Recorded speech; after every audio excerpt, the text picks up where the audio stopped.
Existe um filme que você nunca viu, um capítulo apagado da história do cinema que prometia responder a pergunta mais antiga, mais perturbadora e mais visceral de toda a ficção científica. Como aquele gigante fossilizado com o peito estourado de dentro para fora foi parar na LV-426. A gente achava que sabia a resposta. O Ridley Scott prometeu uma trilogia. A gente teve o nascimento filosófico em Prometheus. A gente teve o massacre gótico em Covenant. Mas o terceiro ato, o grande final que ligaria o sintético David ao início do pesadelo da Ripley, esse filme foi cancelado. O nome seria Alien Awakening, o despertar, e o que foi deixado para trás não é apenas um roteiro descartado, mas a descrição de uma guerra intergaláctica que mudaria tudo o que você sabe até hoje sobre os xenomorfos. O Ridley Scott estava trabalhando nesse conceito há 8 anos, prometendo que seria o final definitivo da trilogia prequel. Era para ser o elo perdido que conecta o final da linha de Prometheus diretamente ao começo do filme de 1979.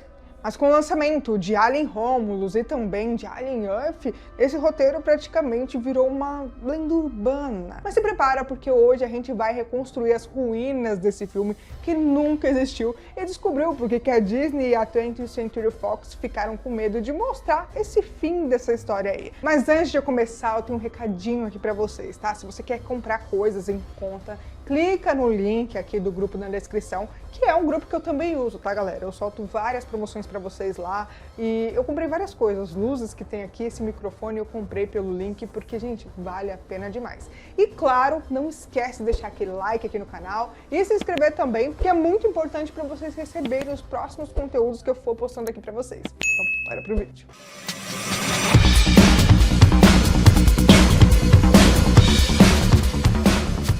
E aí pessoal, tudo bem com vocês? Se você não me conhece e acabou de chegar aqui no canal, bem-vindo! Se você tá aí no momentinho, bom, se você respira sci-fi e terror, você sabe que a franquia Alien vive uma crise de identidade há quase uma década. Mas para entender o fantasma de Alien Awakening, a gente precisa entender o colapso mental que aconteceu nos bastidores. Olha só o cenário, Ridley Scott, o pai da criança, voltou em 2012 com Prometheus. A ideia? Expandir o universo, falar dos engenheiros, os nossos criadores. Foi um filme divisivo?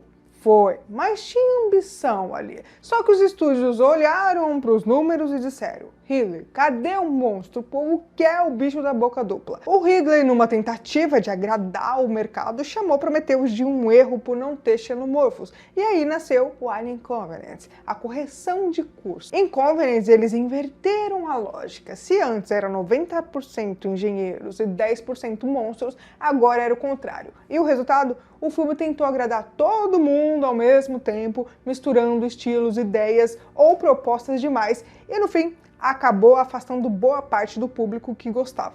O filme não conseguiu bater as metas de bilheteria. E aqui nasce o nosso problema, o nosso mistério de hoje. Covenant termina com um gancho brutal. O David, o sintético sociopata interpretado magistralmente pelo Michael Fassbender, está a caminho de um novo mundo, com milhares de colonos adormecidos e embriões de alien no bolso.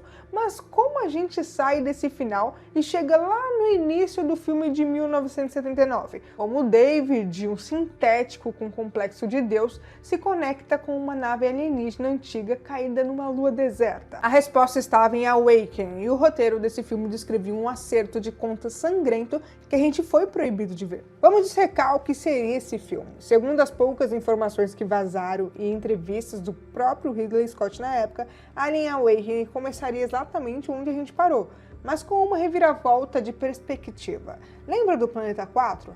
Aquele paraíso onde o David soltou a arma biológica e dizimou a população? Acontece que aqueles não eram todos engenheiros. O Scott descreve essa raça como jardineiros do espaço. Eles viajam, semeiam vida, destroem mundos falhos e voltam.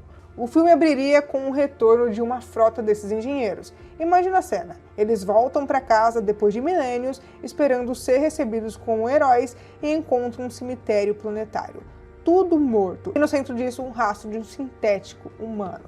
Isso não seria um filme de gato e rato em corredores apertados, seria um filme de guerra. O Ridley Scott mencionou que a trama envolveria 3 ou 4 facções diferentes colidindo. Primeiro, os engenheiros sobreviventes, furiosos, caçando o homem ou a máquina que matou seu povo. Segundo, o David, que agora se vê como o Criador Supremo, usando os seus xenomorfos aperfeiçoados como seu exército pessoal. E o terceiro grupo é aqui que a coisa fica mais interessante e toca na nossa ferida humana. Muito provavelmente a gente teria o Weyland-Yutani entrando na jogada. Pense comigo, no final de Covenant, o David manda uma transmissão. A companhia sabe o que ele tem. A busca pela imortalidade e pela arma perfeita levaria os humanos direto para o fogo cruzado entre os deuses e demônios. Era para ser a batalha final. O Criador, os engenheiros, a criatura, no caso os humanos, e a criação que superou a ambos, o David e os aliens, uma trindade se destruindo. Mas por que isso é tão importante? Porque explicaria a mudança biológica do alien. Em Covenant a gente tem os neomorfos e os protomorfos, mas a gente ainda não tem o Big Chap, o xenomorfo clássico biomecânico de 1979. A Awakening seria o laboratório final, onde essa biologia orgânica encontraria a máquina, fechando o ciclo do design do H.R. Giger. Segundo as poucas informações que vazaram, Alien Awakening começaria exatamente onde a gente parou, como eu falei, mas com uma reviravolta de perspectivas sobre os habitantes do Planeta 4. Agora respira fundo porque a gente vai entrar na teoria que amarra tudo, o que a gente nunca viu. O destino final de Alien Awakening tinha que ser na Lua LV-426. A grande tragédia dessa trilogia cancelada é que ela explicaria as imagens mais icônicas da franquia.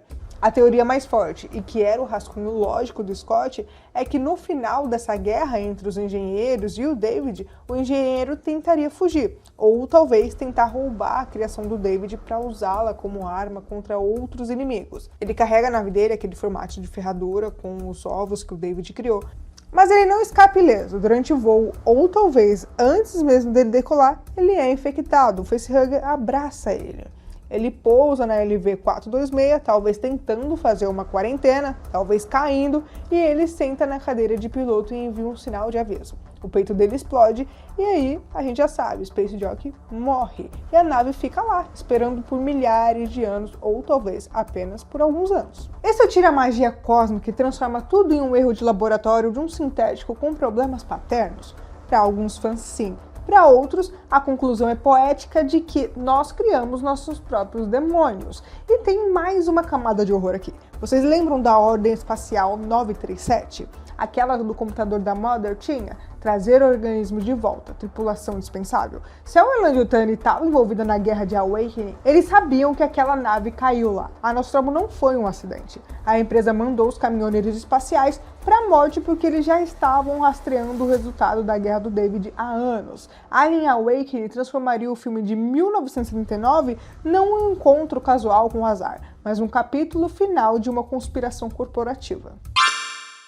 Alien Awakening tá morto. Com a série de Alien Earth e o sucesso de Alien Romulus, a Disney decidiu seguir em frente. E a chance da gente ver o Michael Fassbender controlando uma horda de aliens contra engenheiros gigantes são praticamente nulas. Mas as cicatrizes dessa história ainda tá na franquia. Saber o que esse filme poderia ser ajuda a gente a preencher as lacunas mentais quando a gente assiste a maratona completa. Talvez seja melhor assim. Talvez o mistério da Space Jockey deva permanecer um mistério de fato. Ou talvez a gente tenha perdido o maior filme sobre uma guerra espacial sangrenta dessa história. Mas agora eu quero saber de você que ficou comigo até o final desse vídeo. Você é time David ou time Mistério? Me conta aqui nos comentários que eu quero saber e qual a sua teoria do porquê de fato esse filme não veio à tona. E se você curtiu esse vídeo, já deixa aquele like, se inscreve aqui no canal e também ativa o sininho das notificações para você não perder nada do que vem por aí. E olha, quer dar aquela força extra aqui pro canal? Vira membro, além de você ter um ser especial nos comentários